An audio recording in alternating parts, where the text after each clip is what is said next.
লঞ্চের সাথে পাল্লা দিয়ে আসতেছে, পাল্লা দিয়া। অসাধারণ, খুব সুন্দর লাগতেছে এখন, অনেক সুন্দর। কিভাবে কালো ধোঁয়া বাইর করিয়া লাইছে, কালো ধোঁয়া বাইর করিয়া, মানে আমাদের দোতলা লঞ্চের সাথে ওরা পাল্লা দিয়ে আসতেছে।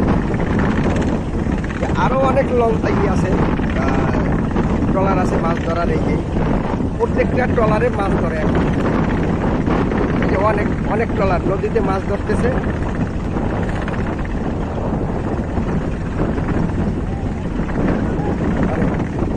এইটার অবস্থা কি, এই ট্রলারটার অবস্থাটা কি?